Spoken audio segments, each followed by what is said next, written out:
lama sekali kita ikhlas mengatakan ini putih, ya kan? Kertas ini putih apa hitam? Putih. Kamu ikhlas gak?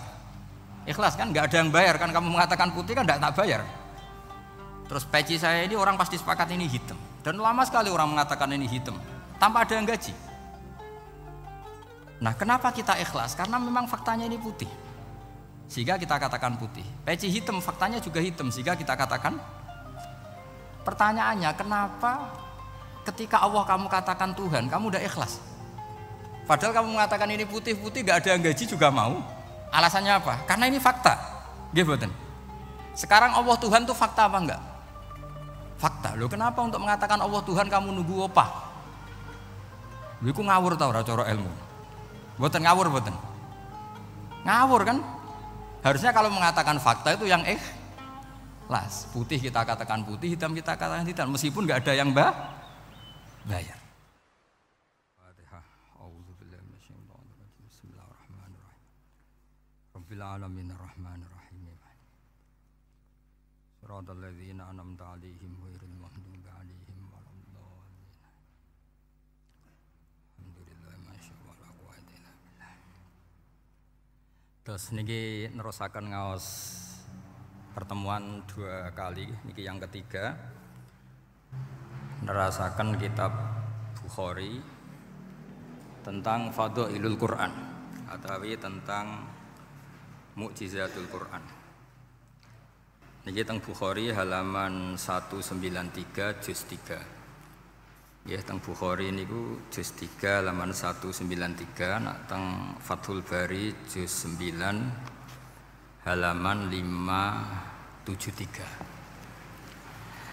Nggih sedurunge kula mukadimah nggih. Dados Quran nggih cobi didengarkan nggih. Quran itu turun itu kan mustameknya, pendengarnya itu zaman itu kan orang kafir semua. Makanya pertanyaannya itu untuk jadi ahli tafsir itu syaratnya ada enggak? Ya syaratnya ada, harus paham itu. Lalu syaratnya paham itu apa? Untuk Quran itu syaratnya satu, ya dapat hidayat itu. Karena kalau kita pakai standar apapun itu tidak bisa. Karena banyak orang kafir dulu karena punya pengetahuan yang baik tentang uslubul kalamil Arab, itu Quran turun itu memahami dan faham. Ini termasuk yang diceritakan Shahibus Shahih, yaitu Imam Bukhari. Imam Bukhari itu cerita ada orang namanya Jubair bin Mut'im, itu kafir. Saya ulang lagi ya, Jubair bin Mut'im itu kafir. Dia datang ke Madinah untuk negosiasi Asra Badrin, tawanan perang Badar. Delalah pas itu Rasulullah SAW memimpin sholat maghrib, baca surat Wattur wa kitabim mastur fi raqim mansyur.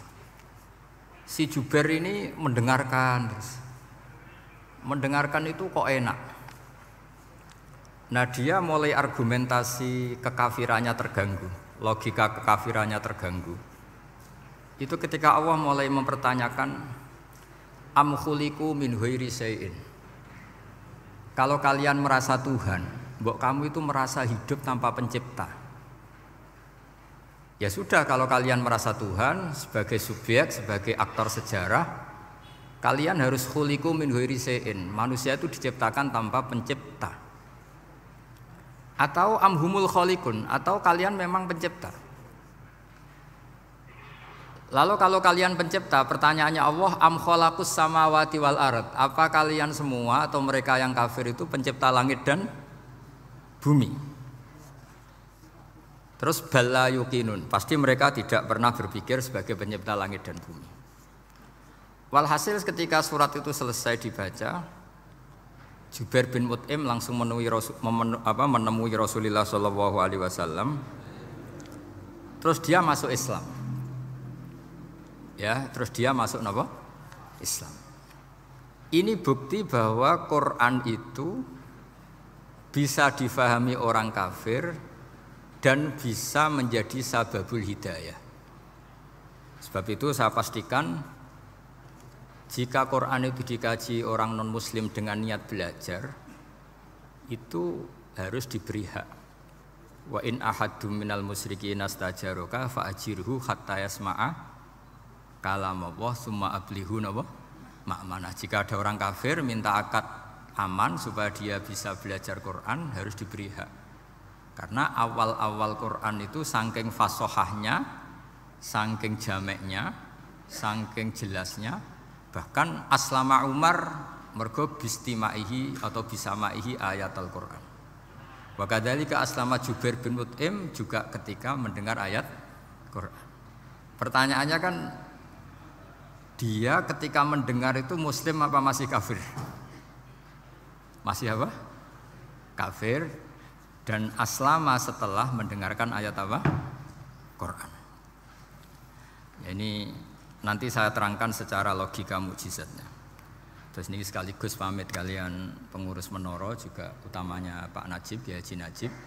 Saya akan suasananya ngaji seperti ini dan insya Allah selalu pakai Bukhari di bab Fadhailul Quran atau Mukjizatul Quran. Nanti setelah niki do ngopi mulai uteke itu merap. Ning Jawa iku ribet niki cara disiplin ngaji wis kriminal. Kok ana kopi ana ngaji, mesti wong eling kopi sik. Sajane cara disiplin ngaji ku kriminal. Tapi wong niki mboten disiplin dadi nggih pun kula waca nggih. Bismillahirrahmanirrahim. Ini cerita Islamnya Jubair bin Mut'im. Yes, di Bukhari saya juz 3 halaman 193, kalau di Fathul Bari juz 9 halaman 583. Ini nanti ngaji sampai jam 3. Nanti jadi kalau jam 3 top. Kok yang ketoke sampean seneng nganti jam 3. Nah, kita ora paham nggih seperempat jam. Nggih, haddatsana al-Humaydi, haddatsana Sufyan, qala qala haddatsuni 'ani Zuhri an Muhammad bin Jubair bin Mut'im an abihi. Qala sami'tu an-nabiyya sallallahu alaihi wasallam yaqra'u fil maghrib bit-tur.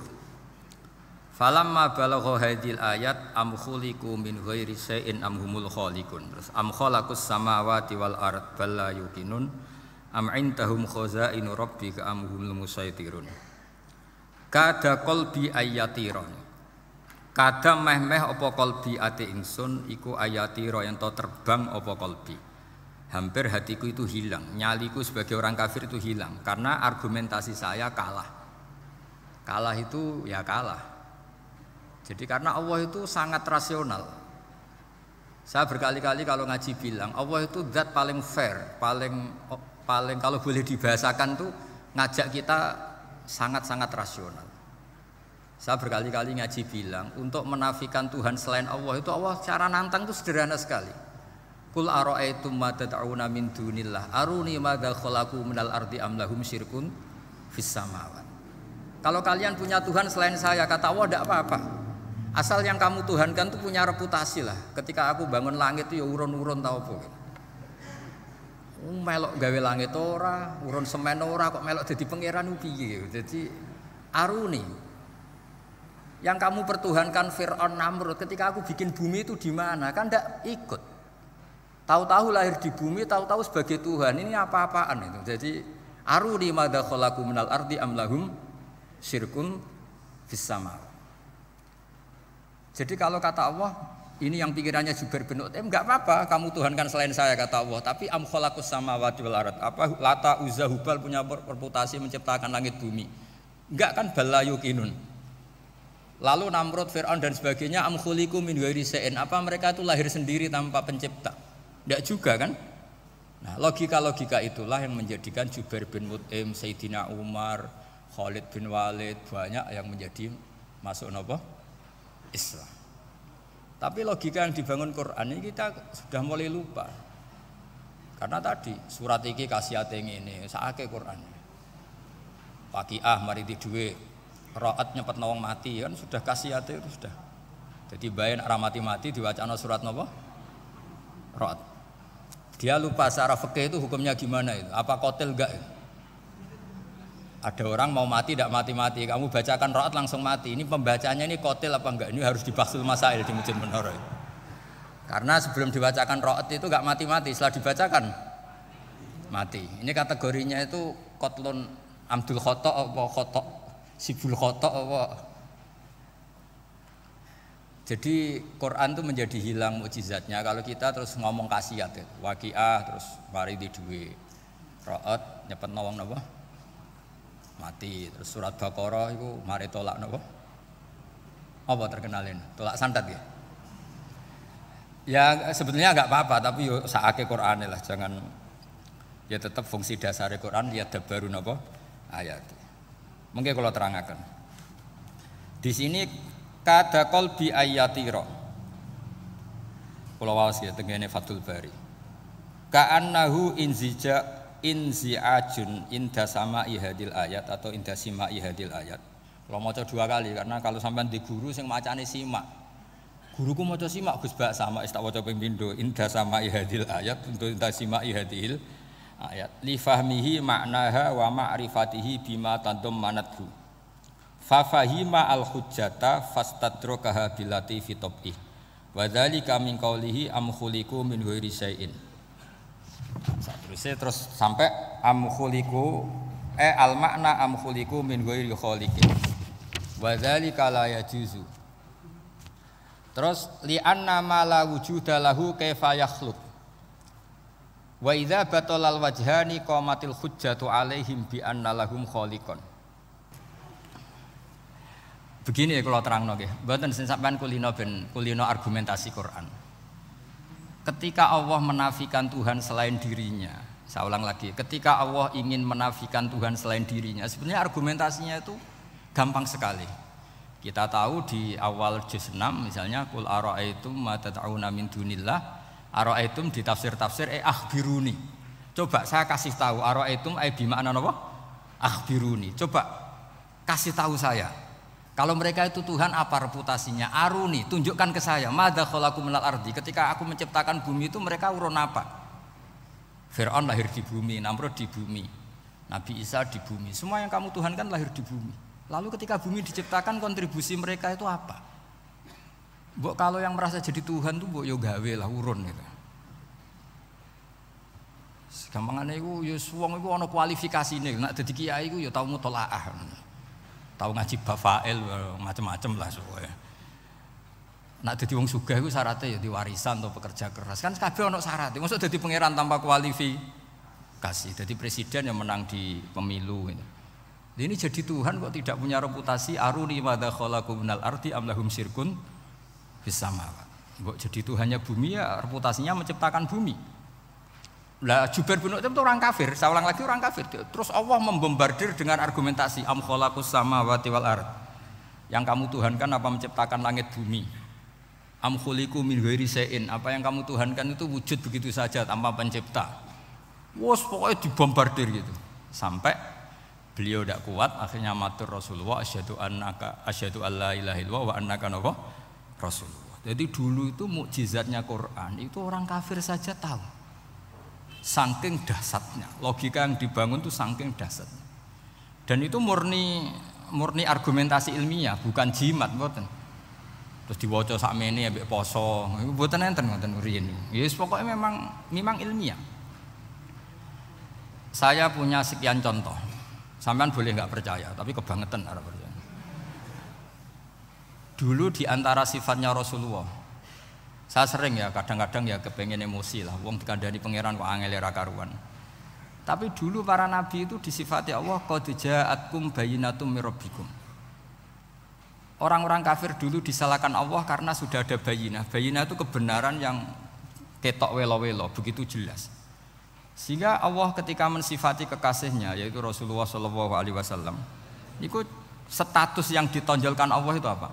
Lam yakunil ladzina kafaru min ahlil kitab wal musyrikin namun fakina hatta ta'tiyahumul bayyinah itu siapa? Rasulun minallah yatlu suhufam mutahharah. Orang kafir yang ngotot terhadap kekafirannya, baik ahli kitab maupun orang musyrik, itu tidak akan tercerabut dari akar kekafiran sehingga datanglah bayyinah. Bayyinah itu kejelasan yang bener welo-welo. Siapa itu? Rasulun minallah yatslu suhufam. Nah, bener welo-welo itu karena argumentasinya dibenturkan. Saya ulang lagi, dibenturkan. Saya beri sekian contoh argumentasi yang dibenturkan. Saya berkali-kali cerita kalau ngaji. Lama sekali, ya saya ulang lagi, lama sekali cara berpikir orang kafir, entah kafir Cina, entah kafir Quraisy itu sama. Di mana-mana Tuhan itu penyelesai problem. Pikiran mereka, kalau problem itu banyak ya Tuhannya harus banyak. Makanya ada dewa petir, dewa apa, dewi keberuntungan, macam-macam. Di orang kafir jahiliyah juga sama. Ini Tuhan spesialis hujan, ini Tuhan apa, sesuai fungsinya. Sehingga ketika Rasulullah itu datang membawa konsep satu Tuhan, mereka protes. Disebut aja'alal alihata ilahau wahida inna hadza la syai'un ujab. Masa Tuhan satu, padahal problem kita ini banyak. Inna hadza la syai'un ujab, ini aneh. Tapi Nabi secara telaten adu argumentasi. Kalau kamu sebagai pembantu, sebagai budak, lalu majikan Anda banyak, semuanya punya perintah yang beda-beda. Kamu suka apa enggak? Ya enggak suka Muhammad. Enak mana majikan banyak sama majikan satu? Ya enak satu. Tuhan kamu itu majikan kamu. Kalau Tuhan kamu majikan kamu, kalau Tuhannya banyak, perintahnya beda-beda, habis kamu. Ya sudah, amat Tuhannya satu saja. Itu namanya bayinah. Bayinah itu argumentasi yang enggak terbantahkan. Nah, itu yang disebut hatta ta'tiyahumul. Itu disebut daraba wa mathalar rajulan fihi syuraka umutasyakisuna wa rajulan salamal lirajul hal yastawiyani masalah alhamdulillah. Jadi ketika mereka dijak argumentasi, oke mat, kalau majikan banyak itu enak majikan satu. Wa rabbukum sayyidukum, Tuhan kamu itu majikan kamu, maka enak satu. Oke Muhammad, kita terima konsep itu. Alhamdulillah akhirnya mereka Islam. Nah sekarang enggak, berjuang ngamuk ya. Dijak logika itu rapati gelem. Nah, begitu juga tentang syarik. Saya berkali-kali kalau ngaji cerita, saya sebagai manusia mungkin atas nama hati saya sering tidak ikhlas. Tapi atas nama ilmu itu saya ikhlas terus. Enggak pernah tidak ikhlas atas nama ilmu. Saya beri contoh, sampai aku pengen ikhlas permanen.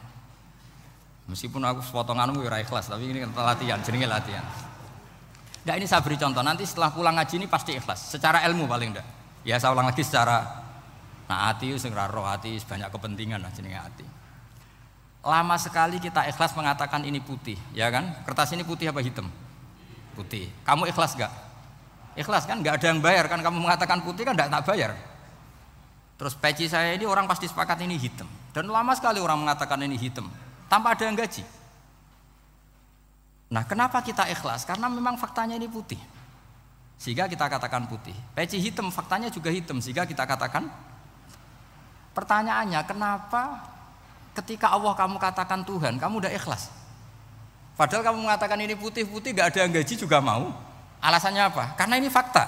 Gitu. Sekarang Allah Tuhan itu fakta apa enggak? Fakta. Loh kenapa untuk mengatakan Allah Tuhan kamu nunggu opah? Loh itu ngawur tau cara ilmu. Boten ngawur boten. Ngawur kan?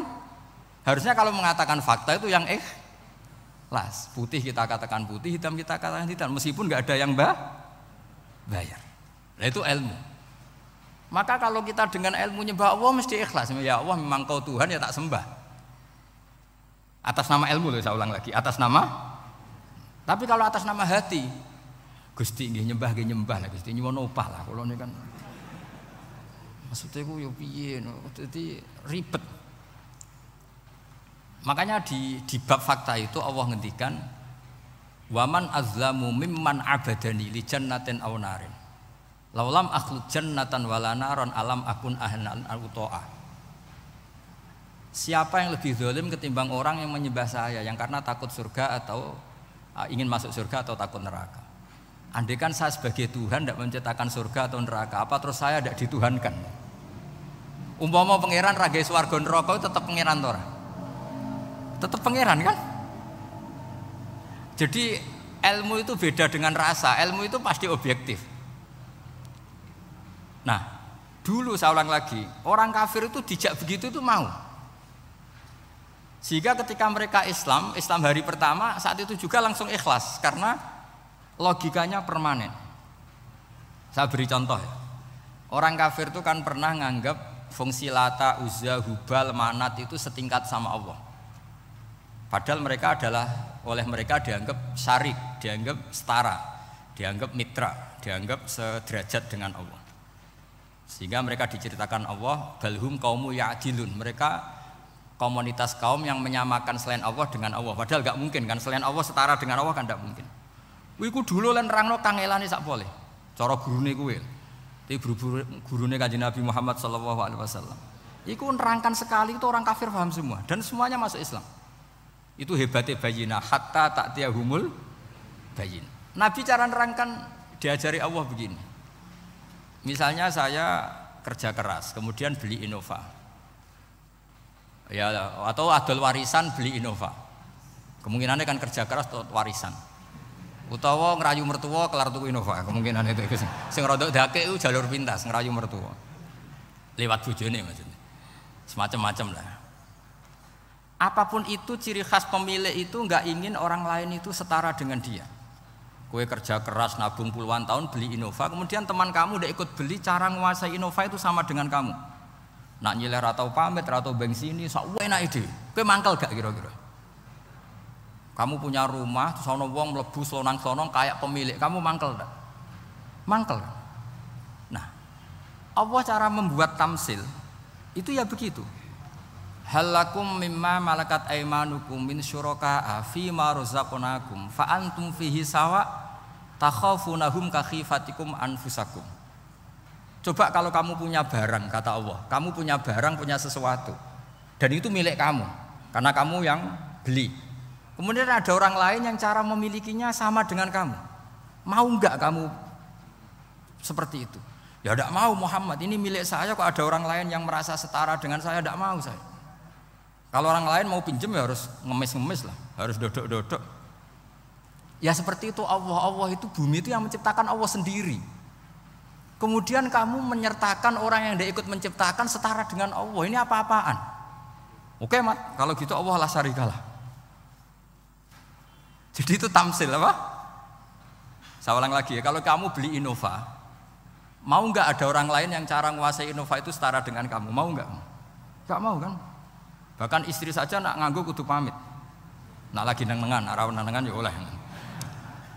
Tapi apapun itu kan tetap saja harus pamit, harus prosedur. Namanya ndak ikut punya. Nah itu kemampuan ini yang mulai hilang di umat Rasulullah. Jadi Nabi itu punya fatona. Fatona itu kecerdasan untuk memberi penjelasan. Disebut orang kafir itu tidak akan infikak, tercerabut dari cara berpikir mereka. Munfakin hatta ta'tiyahumul.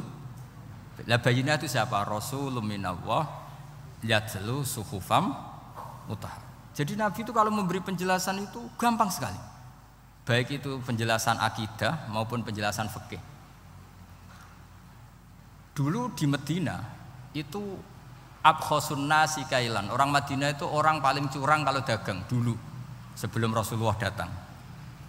Sehingga misalnya mau beli pelem itu mangga itu, pentil ya dihitung pelem.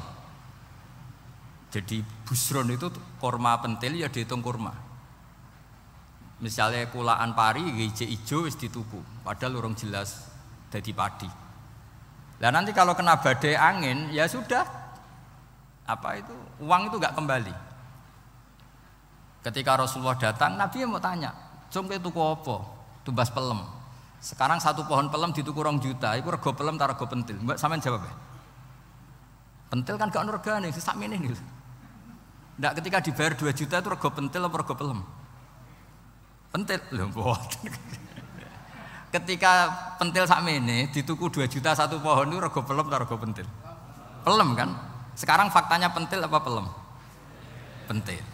Makanya Nabi terus tanya, "Kul ara'aitum in mana'allahu as-samrah fabima yastakhilu ahadukum mala akhi." Banyak tak apa loh hadis-hadis. Andai kan nanti pentil ini kena angin, kemudian 2 juta itu bayari apa coba? Diarani bayari pelem rantuk pelem, dibayari pentil itu regane 2 juta, dipangan yo ora kena. Akhirnya orang Madinah sadar betapa buruknya sistem perdagangan mereka. Wong pentil kok diregani 2 juta. Semenjak itu ada fikih boleh jual pentil itu ba'da budui Solahiha setelah jelas-jelas jadi pelem. Paham ya? Dan Nabi cara nerangkan gampang. Fabima yastakhillu ahadukum mala akhi. Lalu alasan halal itu apa? Kamu mengambil uang 2 juta atas nama apa?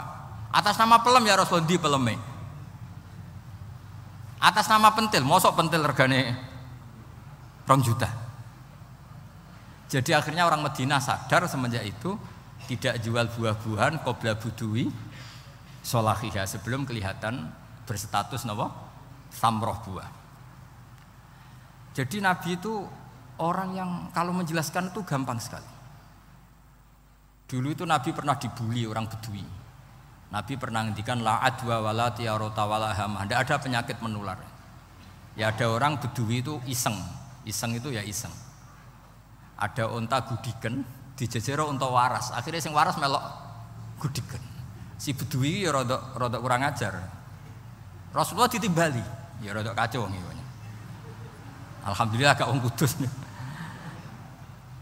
Ya Rasulullah katanya engkau tidak ada penyakit menular. Ini unta ini tidak gudiken, tak jejeri yang gudiken ikut gudiken. Terus Nabi banget pinter ya. Dikira Nabi itu kan kalah ya. Nabi jawabannya enak. Faman a'dal awwala. Semua rawi membaca al awwala. Mongko te sapa a'da maringi nular sapa man al awwala sing pertama. Ya nek iki jarimu ketularan iki, lha iki ketularan sapa? Sing pertama gudiken. Wah iku asli, lah ya maksudku ya sing iki. Jadi Nabi itu gak pernah kalah kalau argumentasi. Nah sekarang banyak umatnya Nabi, tambah soleh itu tambah rapat iso mikir biasanya. Makanya Mbah Mun terkenal bikin jargon zada khuzuan, zada jalan ini. Karena kemampuan fatona itu juga harus diwaris. Saya beri contoh ini ngaji hujjah, ini masih ngaji tentang Quran. Biar kamu tahu kualitas Quran itu mukjiz betul. Ini tak bacakan 2 kitab, yang permanen itu Bukhari. Saya bawa usul fikih yang dikarang Abu Bakar Al-Baqilani, gurunya Imam Haromen. Jadi mbah gurunya Imam Ghazali. Imam Ghazali ngaji Imam Haromen, Imam Haromen ngaji namanya Syekh Abu Bakar Al-Baqilani. Itu orang top, orang terkenal sekali. Itu ngarang kitab namanya I'jazul Quran, itu yang dipakai hampir semua ulama itu. Saya pernah belajar itu pas musim haji. Saking sakralnya kitab itu tak baca berkali-kali pas musim haji, I'jazul Quran. Orang kafir itu kan otaknya sudah error, tapi kandanannya angel. Dan itu kalau kita salah ngelola argumen itu bisa kalah ya. Saya beri contoh ya. Ketika Nabi Musa memaklumatkan sebagai nabi, itu Fir'aun tanya, "Wa ma Rabbul Alamin?" Lalu Tuhan Rabbul Alamin itu siapa? Jawabnya Musa nggih normatif, Rabbus samawati wal ard, yang nuhani langit dan bumi. Fir'aun enak aja gampang. Ma'alimtu lakum min ilahin ghairi. Saya jalan-jalan kemana-mana yang dituhankan di bumi saya, berarti ya saya Tuhan. Soal kemungkinan Tuhan di langit, terus Haman dipanggil. Haman itu arsitekturnya Fir'aun. Ya Haman ibn li sorkhal ali abluhul asbab as-samawati fa'attali'a ila ilahi Musa. Haman bikinkan piramida yang tinggi supaya saya bisa melihat Fir'aun. Tuhannya siapa? Musa. Wa inni la'udzunuhu kadziba. Diulang beberapa ayat. Ada wa inni la'udzunuhu minal kadzibin, itu ada beberapa ayat malah. Musa kan kaget. Oh iki nak piramida dadi Fir'aun munggah mesti ra roh pangeran. Wong sing aku nabi ora tau roh langsung apa meneh santri ta barang ora roh. Ini kan Fir'aun, Musa akhirnya bingung. Jadi misalnya munggah tenan mesti ra roh Allah. Padahal kata Musa, kata siapa Fir'aun? Ibnili sorkhal ali abluhul asbab as-samawati fa'attali'a ila ilahi Musa. Kemudian saya bisa melihat Tuhannya siapa? Musa. Wah jare Musa, wah prono iki nak munggah tenan tetep ra roh Allah, jare Allah gak ono. Wong Firaun wis kadung geblek. Angger gak roh berarti gak ono. Apa yang dilakukan Nabi Musa? Beralih argumen. Saya ulang lagi, beralih argumen. Ya sudah, definisinya tidak seperti itu. Tuhan definisinya tak rubah. Rabbukum wa rabbu abaikumul awwalin. Sing mengerani buyutem. Wah, iku langsung sak majelis separo itu iman. Wah, iki nak Fir'aun pangeran, buyut-buyute ora ono pangeran. Karena pangerane datang terlambat. Ini aneh, pangeran dhisik buyute piye? Wong buyute ra pangeran kok putune pangeran. Akhirnya Fir'aun langsung, Cara Jawa asemane wah entek. Nah, makanya kalau Syekh Nawawi ngendikan, kalau debat kok wis muring-muring wis ra ilmiah. Makanya terus Fir'aun la as'alannaka minal masjunin, tak penjara gue. Dia sudah ada ilmiah lagi. Ketika Rabbus samawati wal ardi, Fir'aun masih berusaha ilmiah. Saya kemana-mana dituhankan, fil ardi maksudnya di bumi. Soal kemungkinan di langit, saya nanti bikin bangunan, mau lihat Tuhanmu Musa. Tapi ketika dipojokkan dengan Rabbukum wa Rabbu abaikumul awalin, yang nuhani nenek moyang kamu. Entek Fir'aun. Waduh, aku di bapak di mbah. Mbahku ya ora pangeran kok putune pangeran. Berarti mbahku tanpa apa? Pangeran. Wah ribet iki. Penjara Musa. Jadi emosi dia karena sudah enggak bisa debat sudah. Jadi semua nabi itu ciri khasnya itu punya kemampuan argumentatif. Makanya nabi itu harus fatona, harus punya kecerdasan. Dan itu juga yang dilakukan Quran ketika nafyu uluhiyati ghairillah, ketika menafikan bahwa selain Allah itu pasti tidak Tuhan. Ya tadi, kalau Allah itu punya pesaing sebagai Tuhan, ya namanya Tuhan, reputasinya ya aruni madza khalaqu minal ardi am lahum syirkun fis samawat. Mungkin kalau orang-orang tajwid hanya nekuni fis samawati tuni, itu fis samawati tuni itu kan urusan tajwid ya. Tapi kalau kita yang ahlul makna itu nekuninya kalau merasa Tuhan itu mbok ya punya reputasi. Di antara reputasinya itu ikut menciptakan langit dan bumi. Nah dengan demikian namanya bayinah. Bayinah itu kebenaran yang ketok welo-welo. Sehingga orang kafir itu tidak bisa berbantah-bantahan lagi. Nah, ini disebut lam yakunil ladzina kafaru min ahlil kitab wal musyrikina munfakina hatta ta'tiyahumul bayinah. Bayinah itu siapa? Rasulun minallah yatlu suhufam mutahharah. Makanya orang kafir dulu itu matur nuwun tenan mbek Islam. Mergo qad ja'atkum bayyinatum mir rabbikum. Bayinah itu harus ada. Makanya kita sekarang harus sesering mungkin bikin bayinah.